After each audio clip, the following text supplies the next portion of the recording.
a clear triad going on between God, the Father, and the Son, and then this idea of the Holy Spirit, which is mentioned in John's Gospel. John talks about the one who's going to come, and a lot of people reinterpret it. He's talking about himself coming back. He doesn't say it that way, though. He says, the one who comes after me, which is the Holy Spirit. He says that in the text.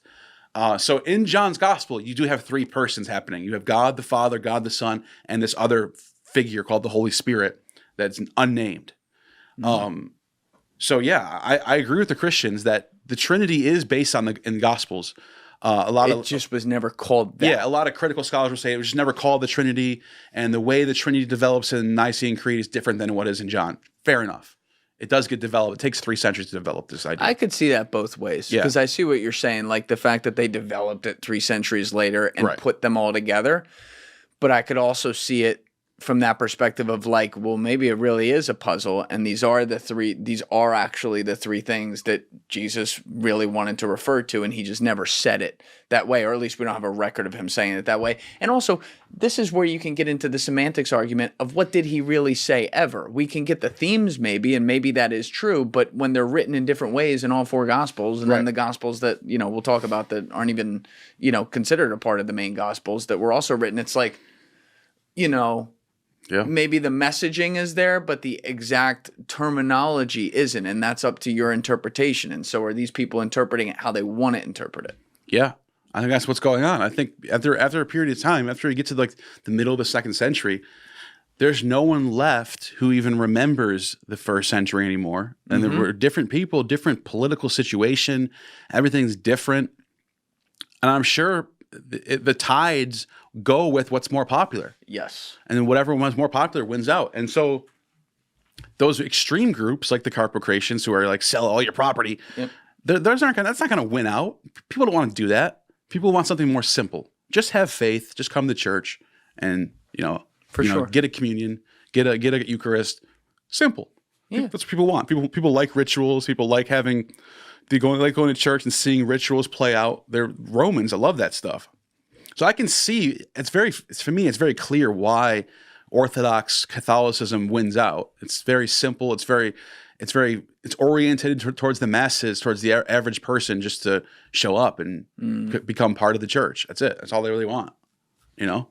Let's go back to that question I put a pin in. Yeah. Where I was asking about what made Constantine basically decide, you know what, I want to make Christianity the main religion of the Holy Roman Empire.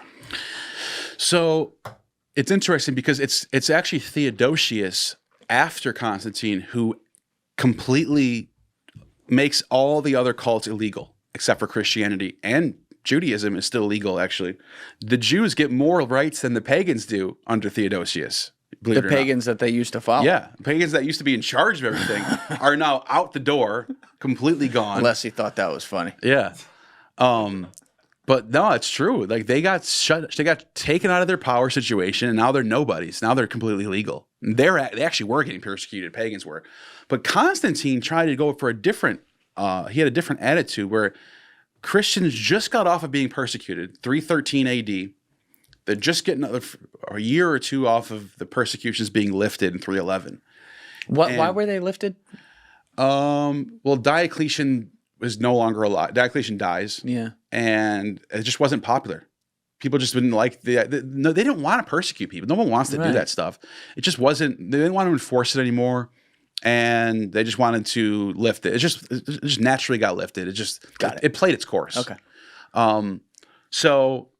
And Constantine's mother was a Christian. So that might have been a big influence on her. She's the empress, basically. She's in his ear telling him, not only do I want to lift this ban, but let's give them funding. Let's get them legalized, which is what happens. Yeah. But what I actually think is really going on, funding. I think there's a lot more, I think there's something way more clear that people aren't looking at. And it's when we look at the political situation of the 310s, 320s, Persia is becoming more and more dominant in the Eastern realms. So they're starting to take over Armenia. They're fighting over Antioch, Syria, which is the eastern capital of the Roman Empire. Yes, Rome needs that That's a big port city. It's a huge trading hub. Also huge Christian city. There. Right. Yeah. So what's a good way to get that city in your Christians? Legalize the Christians. So, and there's a lot of Christians in Armenia. And there's a lot of Christians in Antioch, Syria at that time, which is, it's odd that Constantine's dealing with the Persians right at the same time when he's legalizing Christianity, which gives him more of a foothold in Antioch, Syria, and in Armenia, the places that he's trying to keep as part of the Roman Empire, which he successfully does. Constantine did a good job of maintaining those borders during his reign. He did a very good job, actually. And I think part of that was the Christians were fighting in his armies, because in the Eastern legions are full of Christians and full of Arabs, full of all types of people from that part of the world, Armenians, whoever, and a lot of them are Christians. So they're fighting in your army already.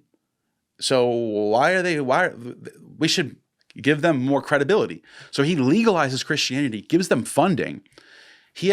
Constantine himself built 3 churches during his reign. But he's an odd character because it doesn't seem like he's a very devout Christian. He doesn't know much about the letters that he's writing about Christianity. He calls Jesus the second God.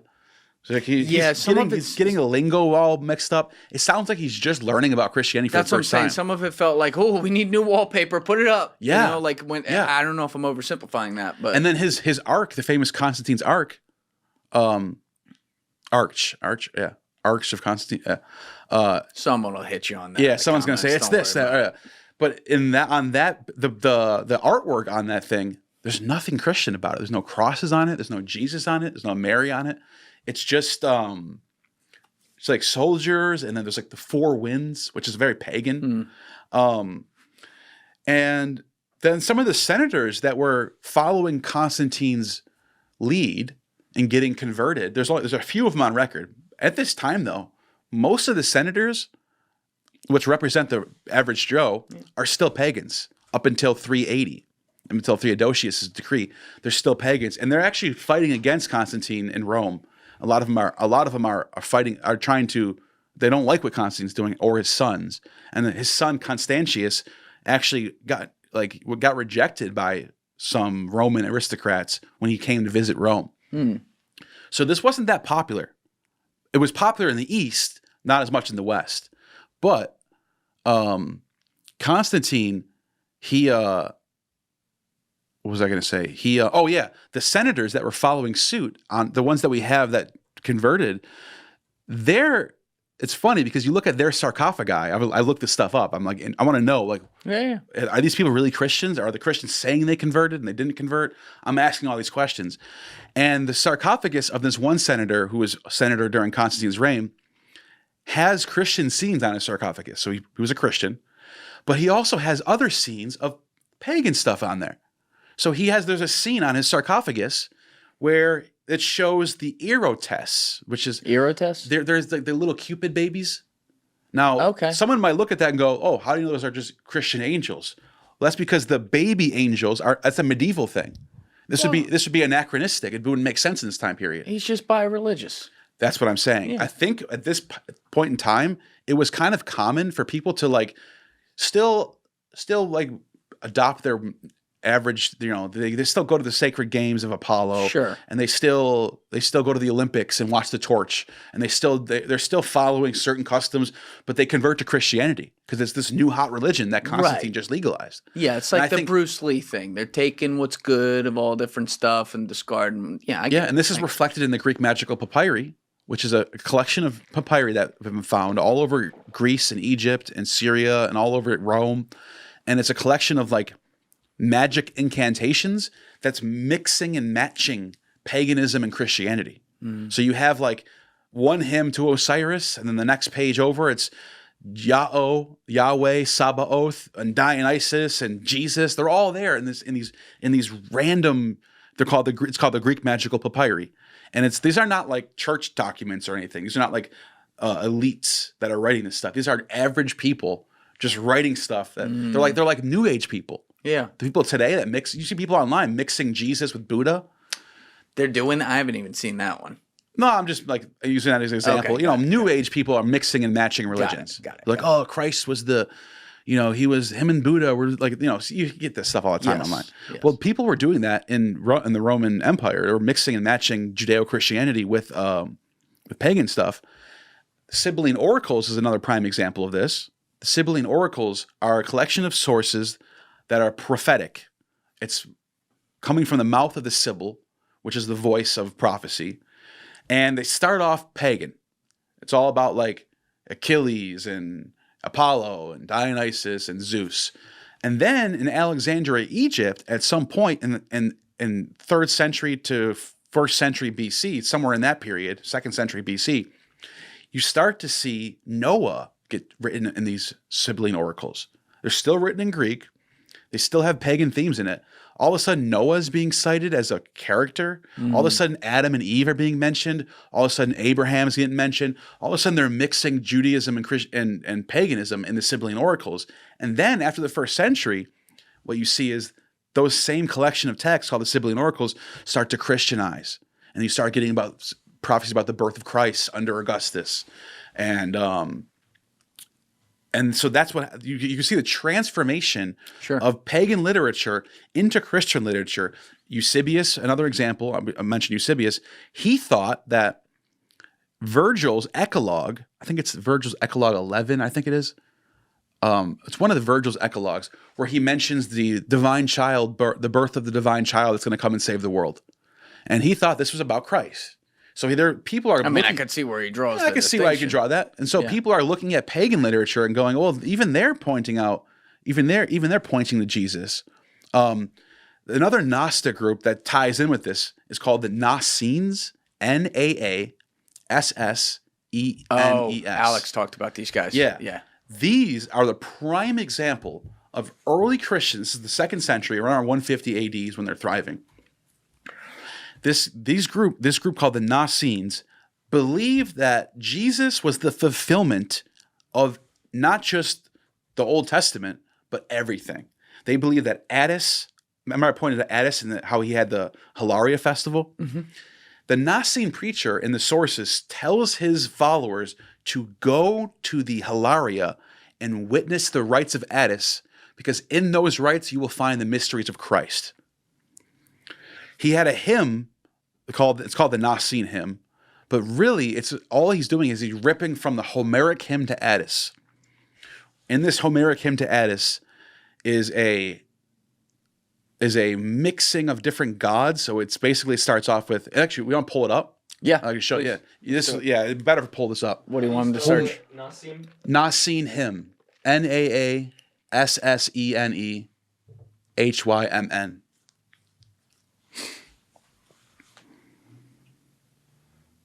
Yeah, I hadn't heard of these guys till Alex talked about them. Yeah.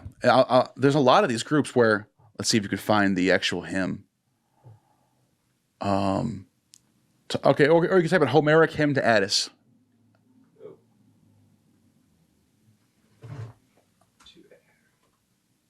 Attis, Attis.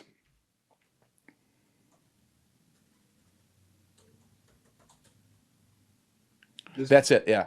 Okay. So there's 2 of them, and this is also in the Nicene hymn too. If you can just zoom in on that so I can see it. Yeah. So this hymn right here is very fascinating. It's just keep going down where it says first hymn. Whether you are Kronos' offspring or that of Zeus, blessed one, or of Rhea, so now he's switching up gods here. Be greeted, O great one, at the sound of whose name Rhea cast down her eyes, Attis. Mm. But in the Nicene version, they crossed off Attis and put Jesus there. So they literally changed this hymn for Jesus, but then it continues. The Assyrians call you thrice beloved Adonis. All of Egypt calls you Osiris. Hellenic wisdom, horn of men upon heaven, Samothracians, august Adamus, unconquered one.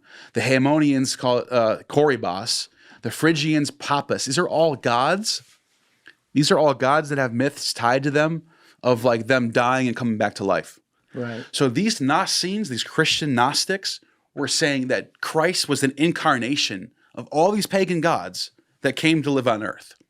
Meaning it's legitimizing the they're pagan legitimizing laws. the pagan tradition Can't have that. and that's his heresy. This is why the church called him a heretic. Like, no, that's pagan. We're not pagans. We don't believe that. Eusebius, though, was more accepting of these ideas, though. He actually did play around with this in a book he wrote called Preparation for the Gospel. And in the Preparation for the Gospel, he does actually make a way more intricate argument for what this hymn is doing, where he does actually go into pagan literature, into the prophets, into the philosophers like Plato or whoever, Homer, and he's actually pointing out, like, look, these people were inspired by God. They just didn't know about Jesus yet. But anyways, the point I'm making about the Nazarenes is, in the 2nd century, it was common to find Christian groups that were still holding on to their older traditions of paganism. Yes. So there wasn't like, and just to completely like show you that the opposite is true too, because there were groups called the Alkasites and the what was the other one called? Alkasites and the I can't think of the name right now. There's two groups that were completely non-pagan, and that they believed in the Old Testament. They read the Old Testament. Literalists. Yeah, they believed that Jesus was the Messiah and not God. That he was just chosen to be the Messiah. And the Jewish definition of the word Messiah, the Jewish definition of the word Messiah is not God. The Messiah is a man. He's chosen by God to fulfill X, Y, Z. But is he related to God, or not in the Jewish sense? Okay. No, in the Jewish definition of the word Messiah, he's just a man chosen to take on God's purpose and usher in the kingdom of heaven. Got it. What the hell is the name of that group? I can't think of their name right now. It's all right. Anyways, but there's a few groups in the early Christian world that didn't believe in the pagan stuff. They were completely, but they were so Jewish that even they become heretics. So they're like, no, you have to believe at least Jesus was divine. You have to believe in this, obviously the Nicene Creed comes in later. But these particular groups end up being heretical for being too Jewish. So there's two spectrums. In early Christianity, you have two sides of the spectrum. On one side of the spectrum, you have this like Greco-Roman Nazarenes, Carpocratians, all that stuff, Valentinians. And on the other side, you have these other groups who are more on the Jewish side. The Alkasites is one of them. And I can't remember the big one. I can't remember. For some reason, I'm thinking of it, but it'll come to me later. Right. So they're in the old school category. They're in the old school category. And now the new school is like, no, this is how it's got to be. Right. And in the old school category, the groups that I mentioned that are completely on the Jewish side, they thought that you had to uphold the Torah and follow the commandments of Moses and get circumcised and go to Sabbath and follow all the Torah, plus Jesus is the Messiah. Right. But the new school guys, they still have the Old Testament. They still accepted that as, because effectively, I mean, this is way oversimplifying it, but when you look at the Jewish religion and when you look at Christianity, Jewish religion is the Old Testament, Christianity is Old Testament plus New Testament. Yeah. So they still take it as what it was. But they believed that because Jesus came and gave his life, that you no longer were obliged to follow the laws of Moses. You now just needed faith to bypass this. So I could go kill people if I want. I don't know about that. But I mean, that's literally what that would mean. Theoretically, you could kill somebody and then confess your sins and be forgiven. And that's not what was in the Old Testament. The Old Testament was, you do this, you're fucked. Well, no, because the Jews had a different way of getting through sin. They have Yom Kippur. Yom Kippur is once a year that they would sacrifice sin offering for all the sins of if you attended Yom Kippur, your sins are free. Really? Yes. So they had get out of jail free card. The Christians are acting like they had this new way of getting out of sin. The whole time the Jews were like, no, we've already been doing this. They just stole that bar for bar, word for word. Well, guess what? Interesting I'm glad you pointed that out. I forgot about this. Because the scene when Jesus and Barabbas are both being presented by Pilate, that's a Yom Kippur being played out. What do you mean I don't understand that. Let me explain. Please. In Leviticus 16, there's the Yom Kippur where they take the one goat who's the sinful goat that needs to be let free into the wilderness. and the other pure, unblemished lamb, or I think it's actually a goat or a lamb. It depends. It doesn't matter either or. But the unblemished lamb or goat gets slaughtered for the sin offerings in the temple area. Oh wow! Now, what happens in the Gospels, and all the Gospels basically, is Jesus and Barabbas are both being presented to the audience. One of them is a sinful man. Barabbas is sinful. He's a murderer. He's a pirate. Remember? They call him a lestes. And lestes? Lestes, that's the word they use. Brigand, like a criminal. Pirate's way better. Pirate, you can call it. Yeah. It's used for pirate. Yeah. They let him go, and then they kill Jesus, who's sinless and perfect and unblemished. So I get it. It's an allegory. The Gospels are giving you an allegory of Yom Kippur. But they're literally drawing from Leviticus. All right, hold on a second, though. But playing historical record on this, are we saying that is just an unbelievable symbolic coincidence that happened? And scholars have pointed out that this idea that the governor would come out with two people and go, which one do you want me to kill and which one do you want me to leave? There's no evidence of this. There's no evidence of that Zero. ever? Never. I mean, this is the same empire. This is the same empire that would have gladiators in the middle, and they'd come out and give the thumbs up or thumbs down. There's one source that a lot of Christians like to point to as evidence for this, where Josephus decided to let some prisoners go on some occasion. He was trying to like a pardon. But it wasn't like a scene where one gets killed and one lets. There wasn't none of that stuff. The details are way different. It was just a mass letting people go thing. I wouldn't be surprised, though, if it were real. And I mean this dead seriously. Yeah. The drama of that for the entertainment of the plebeian masses, if you will, is incredible. Anything's possible. I mean, that's cinema. I'm not saying it's impossible, but think about this. You're Jewish. You know what Yom Kippur is. I'm not. No, I'm saying person. Right. Yeah. You're living. Let's put ourselves in. I want to make that clear. Let's put ourselves in the 30. Yeah, I didn't mean to say that. Let's put ourselves in 30 AD or whatever the year Jesus gets crucified. If you think he was born in 4 BC, he died in 30 AD, 33, whatever. That's the magic number, right? Let's say this is the case, and you're sitting there, and all of a sudden you've attended Yom Kippur your whole life every year. Mm-hmm. So you know about the sin offering and letting one free. All of a sudden, Pontius Pilate comes out with two criminals, one of them who didn't do anything wrong, another one who did a bunch of things wrong, and he lets one out and kills another one during the same week where Passover is happening. Wouldn't you go, what is going on here? Is this a simulation? I think you would do is this really happening? Now, maybe it's not impossible that this could have happened. It would be a weird coincidence. It would be sort of divine if that happened, though. Like this all plays out exactly according to how Leviticus presents the sin offering.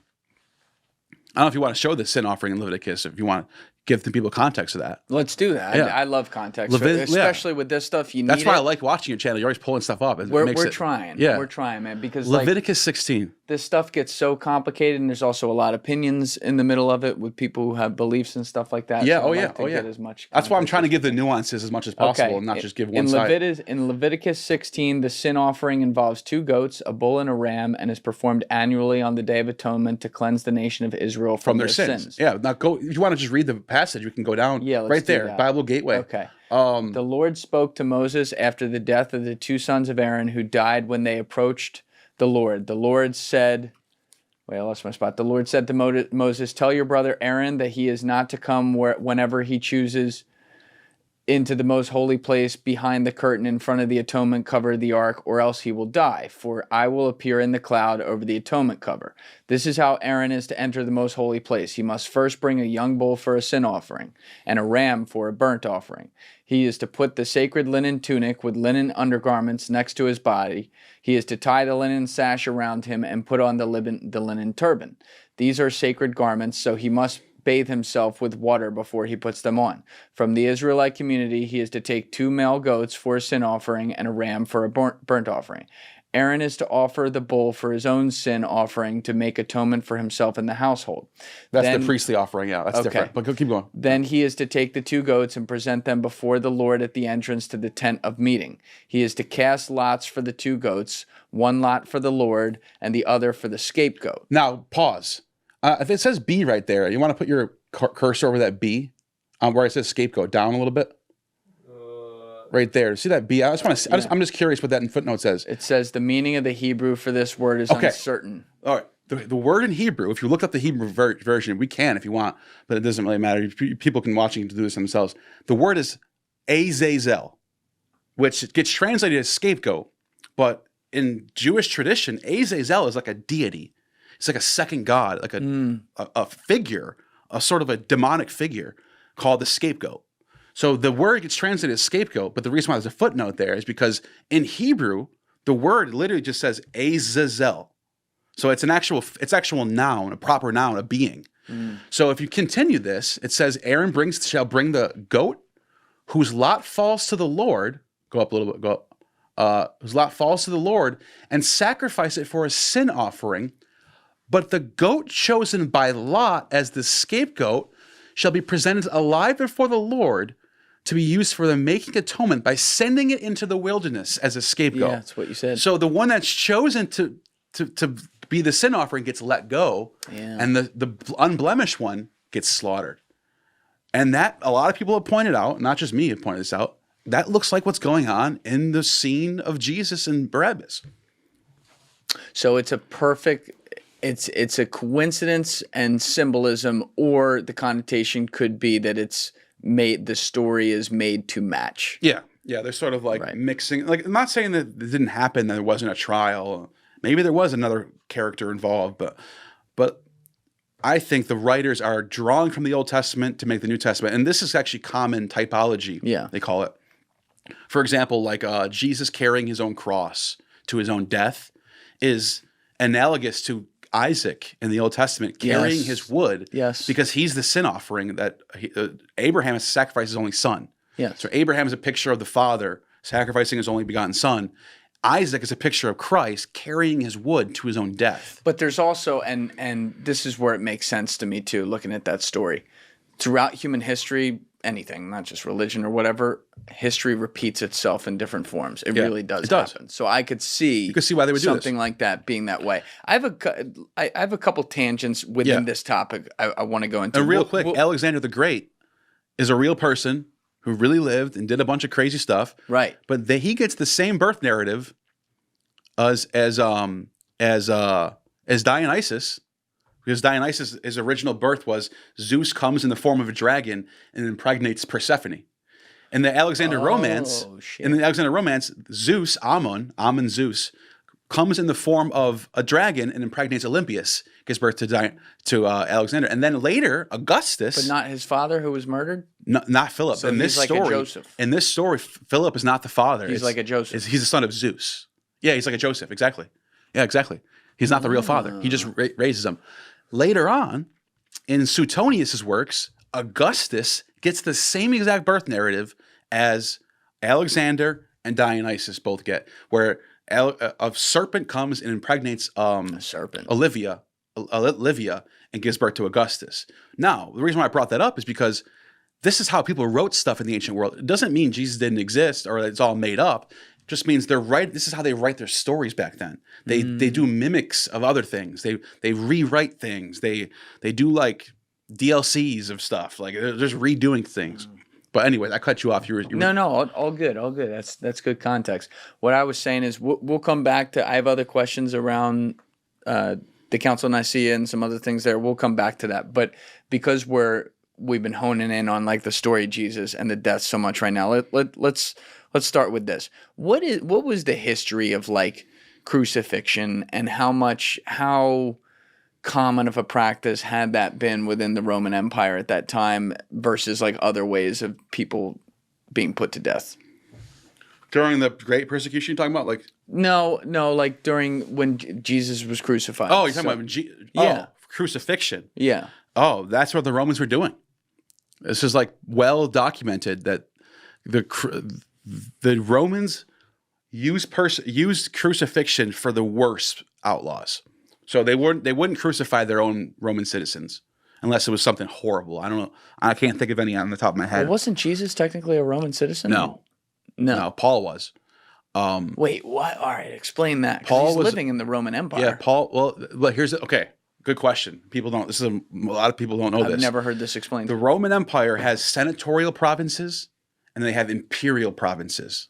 The senatorial provinces are Italy, Greece, Carthage, and I think North Africa. And they're scrunched in the Mediterranean. Right. And those are the senatorial provinces. There's more rights there. Meaning they have representatives. There's more representatives. They have more rights. They get more funding, all that stuff. And then in the outskirts, which is Judea, which is Asia Minor, which is the outskirts. They're like Puerto Rico. It's exactly. They're the imperial provinces. So they still claim that land as part of the Roman Empire, but it's the imperial. We took over this land. Got it. They're not our people. Now you could have citizenship in an imperial province, but it was hard to get it. Okay. Way harder to get it.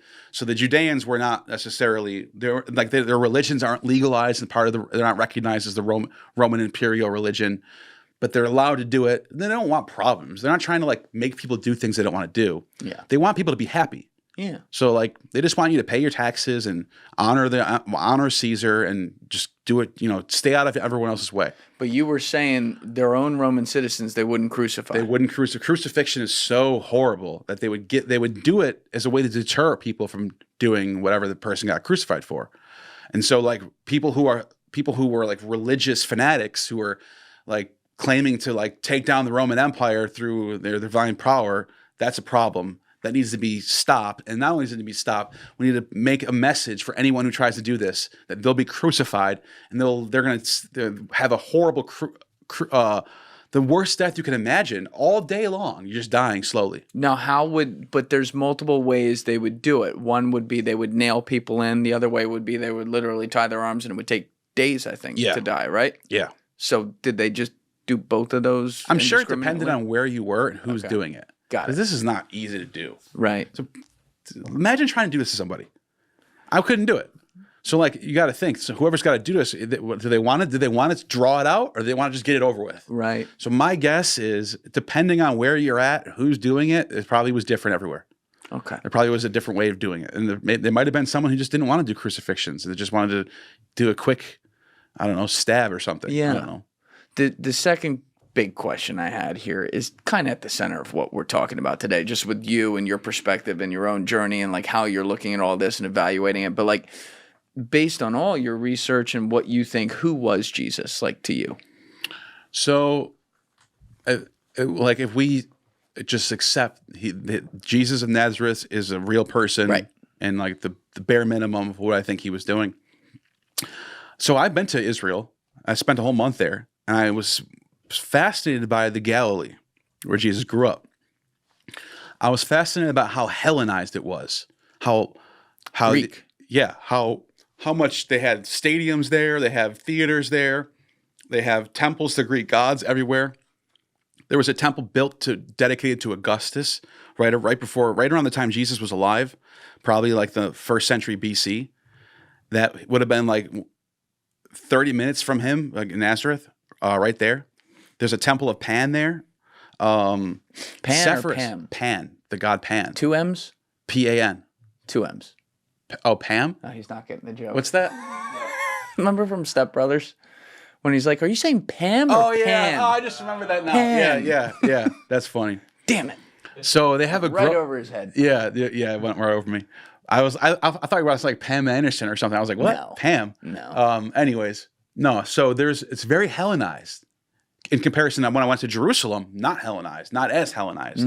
Very more traditional, very more Jewish. But in the north, it was way more Romanized and Hellenized in that, especially in that period. Looking at the research and sure, when the theaters were built, and it seems to be projects of Herod the Great in the 1st century BC, build all these building projects all over Israel, and completely got the place up to par with Roman standards at the time. Did a great job. Jesus would have grew up in that. Yes. So he would have been. Sepphoris is the big city hub for where Nazareth is.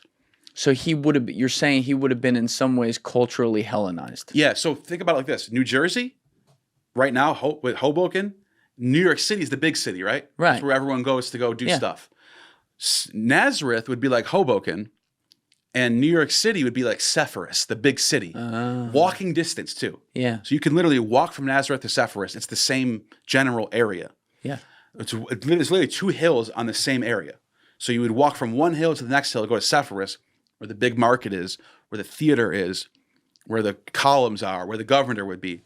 And Jesus would have probably been there during a time where there's plays going on. And I think he was educated enough to know what the cultural milieu was. He was able to read the times and understand what was going on. And that's why I think Jesus, a lot of there's this, they call it the Q theory. And basically what it is they take the 3 synoptic gospels, Matthew, Mark, and Luke, and they look for the common, what are those 3 having in common? Can you tell people what synoptic means? Synoptic is the first 3 gospels, besides John. Got it. So Matthew, Mark, and Luke. Now, Matthew, Mark, and Luke have a lot of information in common. In fact, a lot of it's word for word the same in those 3 gospels. So what scholars have theorized is that there was a proto-gospel called Q. They just named it Q. It means source in German, Quell or whatever. And the source for the gospels that came before Mark. And it was just basically sayings. Jesus says this, Jesus says this, and Jesus says this.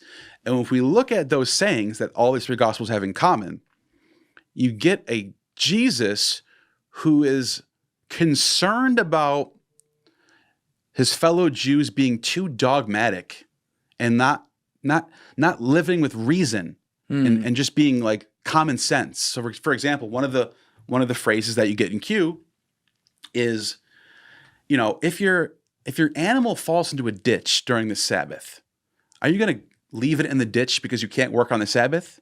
You're going to get that animal out. You're going to save that animal's life because it's going to have a better outcome. Mm-hmm. That's reason. Well, Jewish law says that you can't get your animal out of a ditch if it falls during a Sabbath. You have to wait till the next sunrise. So the animal might die in the ditch. You might lose the animal. Jesus seemed to have this attitude where he was trying to combat illogical dogma that he was seeing in his circles of the Pharisees and the Sadducees. And I think he was trying to reform his religion to be more worldly, to also to stop thinking in terms of bloodline and Abraham this and 12 tribes that. Think of more. Even though he came from one. Even though he came from one. Mm. But I think he wanted people to think more spiritually instead of physically. Get off of the material things and think more spiritual. That seems to be from what I gathered, his reformation of Judaism at the time period. So, and correct me if I'm wrong here, are you saying he's like a prophetic type figure?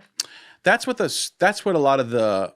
I mean, I do think that there might be some truth to him calling, that's one of the things that they credit him for is prophesying that the temple is going to fall.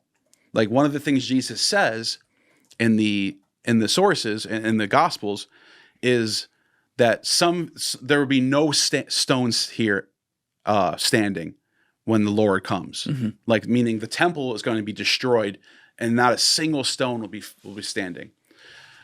Now, the reason why I think that might be something he actually said is because it's technically not true. There technically is a few stones still standing from the old temple. That's what the Wailing Wall is. Now, some people dispute this. Some people dispute this. Say, no, the Wailing Wall, that wasn't part of the temple. Most people think it was, which means can't they carbon date that too? Yeah, they know it was. They know it was built by Herod. Yeah, they just think that part for some reason is different. I don't know why. I'm just making sure people know. I understand that people do debate this. Sure, but most people agree that part of the temple is that Wailing Wall. The Jews today go and they wail at the wall. Yeah. I was there actually. I stopped by that spot. It was interesting. But if Jesus didn't say that, why would you make that up? Why would you write in the mouth of Jesus, no stone will be standing, and there's a few stones standing? Yeah. Unless he did say that, and he just was he was close to the point where the temple does get destroyed. So they might have been blown away that this guy was predicted the temple would fall, which also would explain why the Gospels get written right after the temple falls. So the first Gospel of Mark gets written right after 70 AD. This Alex was talking which might have been a response to going, oh shit, Jesus predicted this was going to happen. Yes. And it did. And He's they just, that detail about the rocks, they didn't really care about it. There was enough, it was correct enough that they just put it in the Gospels. That's my thought. Temple, falls. Yeah, close enough, right? It's all there. Another one that I think he actually did say is that Jesus tells his disciples, some of you standing here today will not taste death before the Son of Man comes returning in his glory. I think we should pull that one up so I can get that one right. You just do Jesus, some of you will not taste death. Okay. Right. Matthew 16:28. Yeah. Okay. So truly I tell you, some who are standing. Wait, what just happened? Go back. Yeah. Yeah, that's it right there. That's it. That's right. This is what we want. Those are all the Truly versions. I tell you, who are standing here will not taste death before they see the Son of Man coming into his kingdom. Now, okay. 2,000 years have gone by. That's a bar. 2,000. It's a cool bar. Yeah. 2,000 years have now gone by.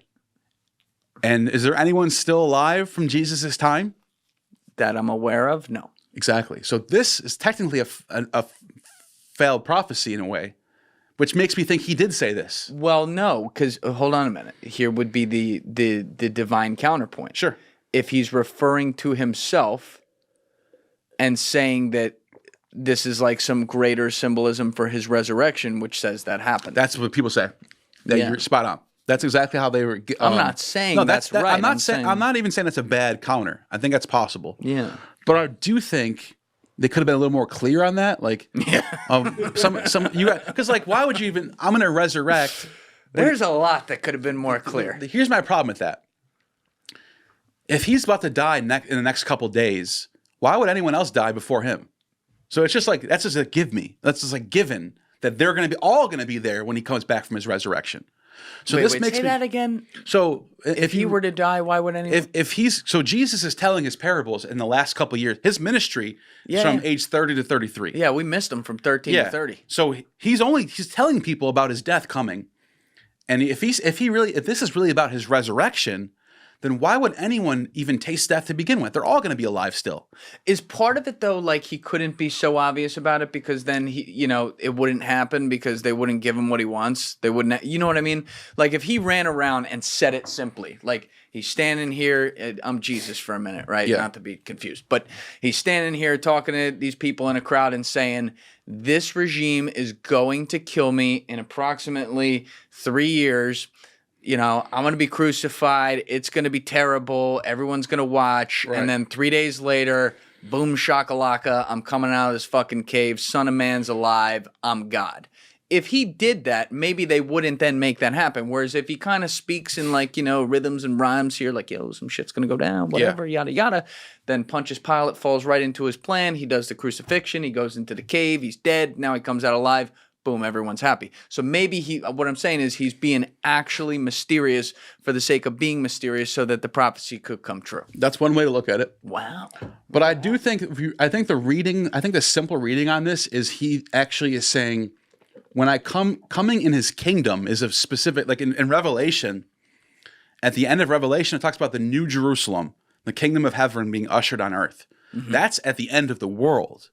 So if you kind of align this with what's being said in Revelation, sure, all of a sudden it looks like he's talking about at the end of the days that so he's basically telling his followers, I'm going to go away for a little while, but before all of you die, the world's going to end and I'm going to come in my kingdom. That's what it looks like to me, which makes me think he did say this, because why would you add that in there why would you keep this in there knowing that the world didn't end and the world's still going on? Yeah, that part's throwing me off. That's why I think he actually said something like this. You know what I mean? Because it's kind of a little bit embarrassing, not like that bad. It could be like... It's not horrible, but it almost looks like it's pointless to keep that in there. It could be like a metaphorical, though. Yeah. Right. Yeah. Because I die for 3 days and that's effectively... metaphorically the world ending because sin is won, but then boom, I come back, y'all are forgiven, and now you're I'm forgiven. the gangster. Yeah. Right. That would be the way around. I think that's the best. Okay. That's the best explanation of the others of the other way. Got it. Yeah.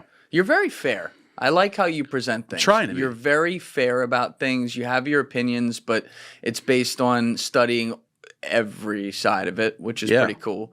And I think, especially, how hard, better than I do, how hard these conversations are, because you're talking about things that people clutch their whole meaning of life onto, right? And, people don't want to be like, well, if that's not true, then does the whole thing fall down? But there's so much we don't know, and if you're going to have these conversations, it should be done in a way where there's nuance and where there's, all right, well, what is the other history of other religions or other teachings or beliefs that could tie into this and maybe make more sense? Like, to me, it should be very scientific. Yeah. In actual science, not the way it's done these days. In some ways, you know what I mean? And that's definitely useful. But going back to the Council of Nicaea, because there was a lot there that we got off. Yeah. Was this also where, like, obviously the Catholic Church as we know it is a male-dominated church. They have nuns, but they don't. They're just they're there to cook the food. Yeah. No offense, but like they made it all about the men doing stuff. Is that how Jesus really wanted it, or was that edited? I think so. I think it was, because I mean, like, going off the Gospels, for example, you have Martha and Mary and a bunch of women around him. They're anointing his feet, and they're deciding on which oils are being used. And people are being pissed about it, and he's defending them over the guys. Right. He comes off as very egalitarian and allowing women and men to have high roles in his ministry. Also, you have in some of these early Christian groups, there was women in the church who were chosen to be the Sibyl voice, the prophetesses. There was a group called the Montanists. The leader's name is Montanus. Okay. And he was the one who baptized Tertullian, who's called the father of Western Christianity, Latin Christianity. So this was a big deal. Montanus's movement, though, was led by a group of women who were like leading the church. Like they had high roles in like for second century, third century, first 3 centuries before the Constantine Roman era. Women had high places in the church. It's not until the Romans, I think the Romans didn't like that. So I think when you get to past post Council of Nicaea, when the church is now a Roman entity, that sort of gets cut by the wayside, and then that whole idea is nonsense. There's another story about Valentinus that I talked about earlier. His successor, his name was Marcus. They call him Marcus the Magus, and his ministry, he changes the name from Valentinians to Marcosians, and he takes his ministry to France, and he becomes like the first real church in France in the 2nd century. But his ministry was also ran by women. He also had women and their role in the church was to be the oracle, was to get the visions from Christ and tell him what Christ is saying. And he got caught, according to Hippolytus, he got caught putting psychedelic drugs in the Eucharist and giving it to women. Yeah. What kind of drugs we talking? It says a purple drug. I can show this to you too if you want to pull it up. Let's pull it up. So type now in we're talking. Hippolytus, Hipp. This is going to be fascinating too. It's HIPPOLYTUS. I got it here. Keep going. And then it says against heresies, and then Marcus, Markus. It should come right up as New Advent, the website. New Advent? Yeah. All right, let's pull the window over. Respell the thing, the Hippolytus. HIPP. HIPP. OLYTUS.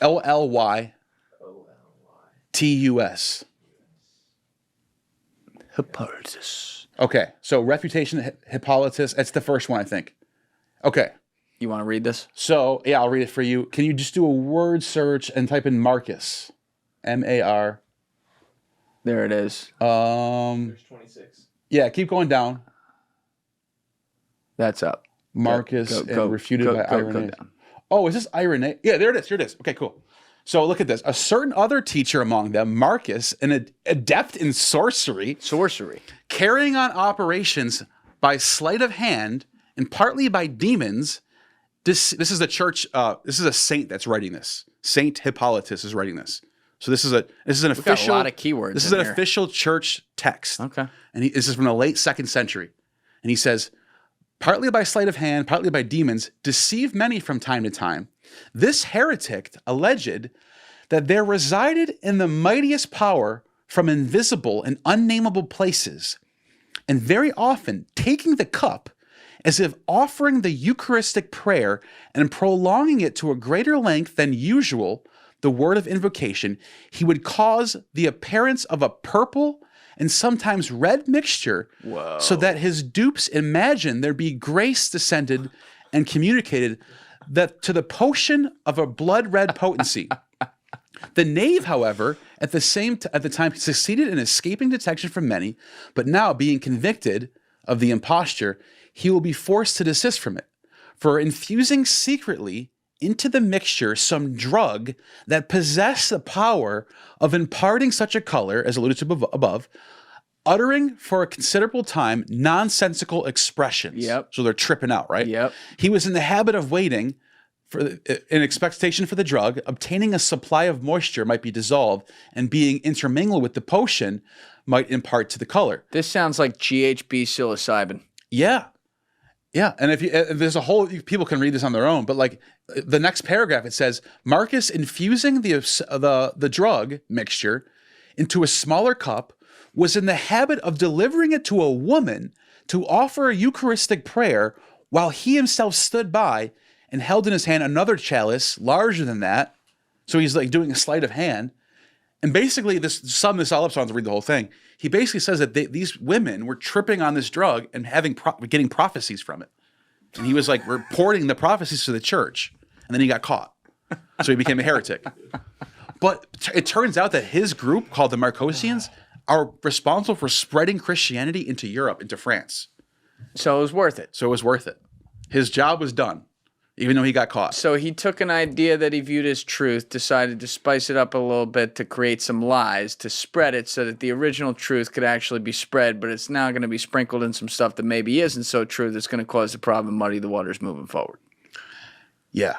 He's like Amon Hillman of like ancient history. Like putting purple drugs. Let me tell you putting purple drugs into the Eucharist. It sounds like something he would do. Let me tell you about the purple drugs. He's obsessed with it. By the way, the burning purple thing, it's kind of made up. The burning purple The thing? Amon Hillman's theory about the burning purple. Like he always talks about burning purple and all this. Can you explain the theory to people and then explain why it's made up? This is one of the sources that he points to, but there's a bunch of sources all throughout everywhere that mentions once in a while you get like the priest might have purple stained lips or something. What's one source? Or there might be another source that says if you burn Murex shells, you burn the purple, it has medicinal properties to it. So Amon Hillman takes this and runs with it and says that like there's this drug called burning purple that everyone in antiquity was using, and it's like completely. And then he was telling people that Karl Ruck's a great scholar. Yeah. He agrees with me on this. He completely backs me up on this. We asked Karl Ruck, what are your thoughts on the burning purple? He goes, what? He didn't even know what it was. So Amon is full of shit, dude. He's full of shit.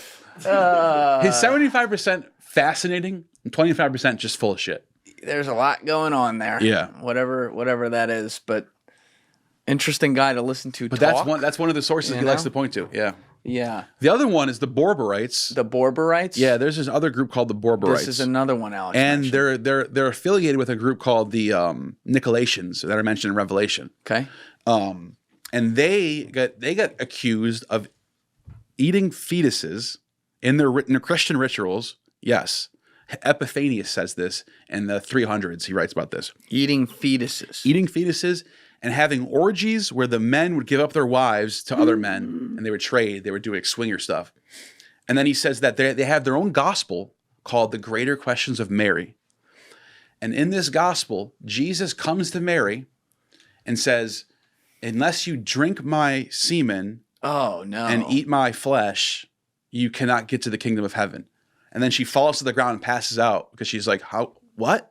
This is what it says. Wait, and eat my flesh? Eat my flesh and drink my it's the word they use in Greek is like emission, which is like semen. Yeah.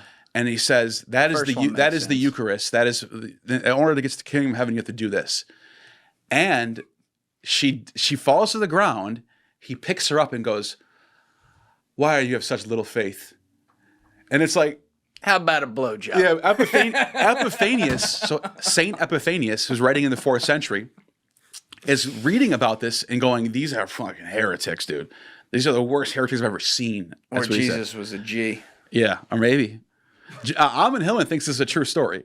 Of course he it's a does. 4th century source. Of course he So does. you got to take it with a grain of salt. And Epiphanius, there are no sources that mention this before the 4th century.